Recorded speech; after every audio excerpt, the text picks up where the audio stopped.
You know, when you go to a big corporate event, it all looks so seamless, doesn't it? The presentations, the networking, the whole vibe. Yeah, it's easy to forget just how much work goes into making it all happen behind the scenes. Exactly. And since we know our listeners love getting the inside scoop, I thought, let's really dig into one of the companies that makes these things happen. We're talking about corporate event organization today. Absolutely. And we landed on Aegean NCIA 8Com. They seem, well, pretty significant. Long history, international reach, definitely worth a closer look. For sure. So for this deep dive, we've got their website, naturally, but also a YouTube video, Appresentation 8Com, and some extra promo material. Gives us a few different angles. Different perspectives. So the mission here is basically to get a solid understanding of what AGNCIA-ICOM is all about, their skills, their history, how far their services reach, both in Brazil and over in Europe. Okay, let's start with how long they've been doing this. They've been in the Brazilian market for, get this, 30 years. 30 years. Wow, that's a long time in any business. It really is. It suggests they really know the Brazilian landscape. They've adapted, survived. That's saying something. Definitely. And it's not just Brazil. They expanded. Right. The video and the text both mention 8 years operating in Europe now, and they set up their headquarters in Lisbon, Portugal. Interesting choice, Lisbon. Strategic, I suppose. Shows real international ambition. And it's not just where they are, but what they do. Their promo stuff really pushes this full-service idea. Full service. So, they handle everything. Pretty much. From the very first idea through all the planning, the actual event itself, and even the follow-up. It's the whole package. That must be appealing for clients. Just one point of contact. Exactly.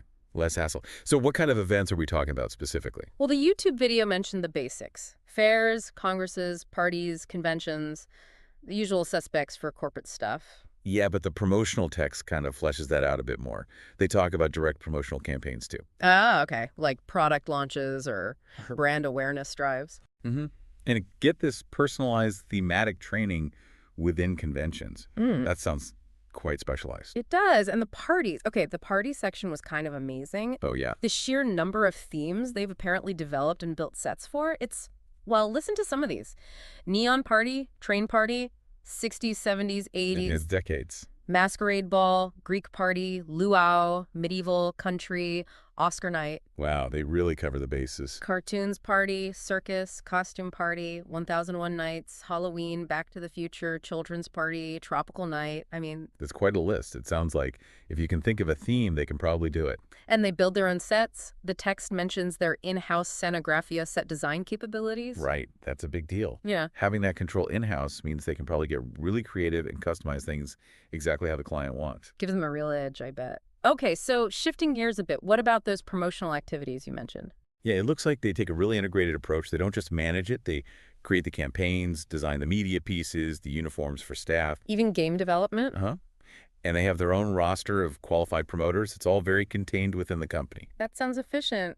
Keeps the brand message consistent, too. Definitely. And the text also says they have a network of trained freelancers they can call on, so they can scale up if needed, but still keep that brand identity tight. Makes sense. Now, their take on conventions sounded pretty cool, too. It wasn't just boring lectures. No, exactly. They design these personalized games based on the client's content, but designed to be, fun, get people thinking creatively. Gamification, right. Using game mechanics for non-game stuff. Precisely. And the idea is to deliver the actual content in smaller chunks, make it more interactive, help teams actually remember it, and work together better towards the company's goals. It's kind of smart.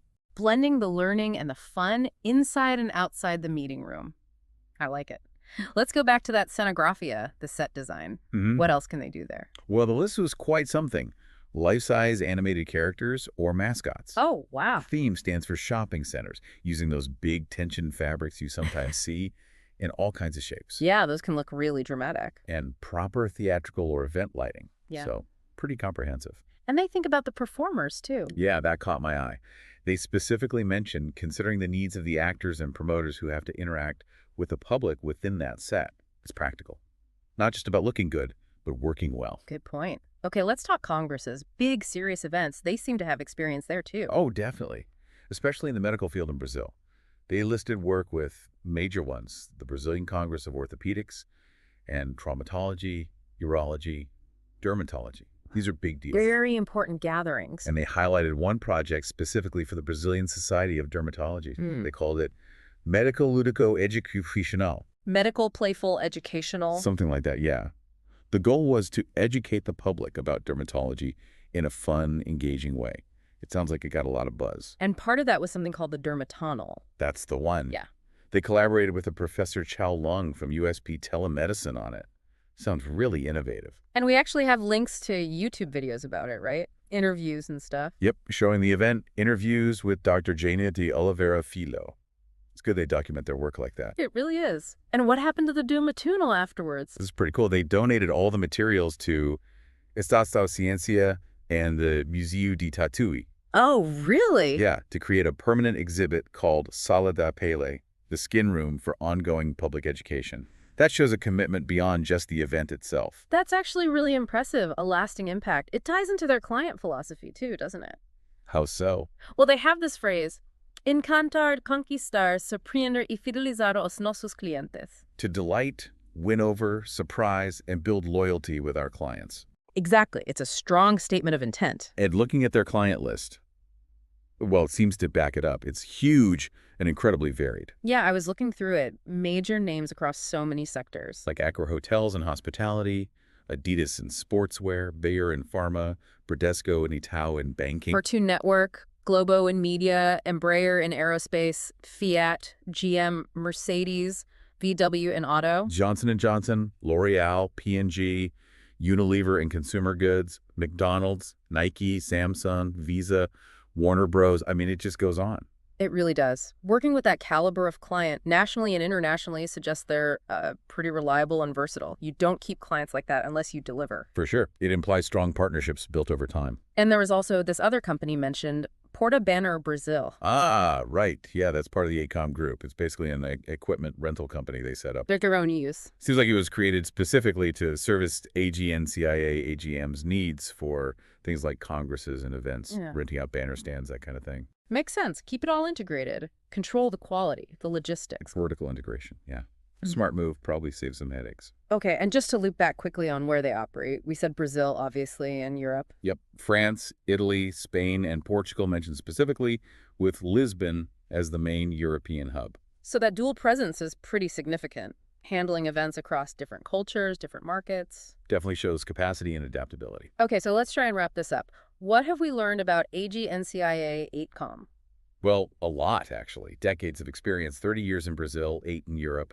A really wide range of services, covering everything from huge medical congresses to super creative themed parties. Right, that full service thing. And innovative projects like that dermatunnel really stand out. Plus that seriously impressive client list across so many industries in both South America and Europe. It paints a picture of a very established, capable, and creative agency. And for our listeners wanting to get up to speed quickly, this gives a pretty thorough snapshot of a major player in the corporate events world, wouldn't you say? Absolutely. You see, they're not just logistics people. They're strategic partners, creative thinkers, shaping how companies communicate and build their brands. It really makes you think, though, with corporate events and brand experiences being so crucial these days. What's next for this industry? Good question. You know, thinking about that mix of creativity, the nuts and bolts of logistics, and managing those big client relationships, where does it go from here? What kind of innovations are waiting around the corner for agencies like 8Com, something to chew on?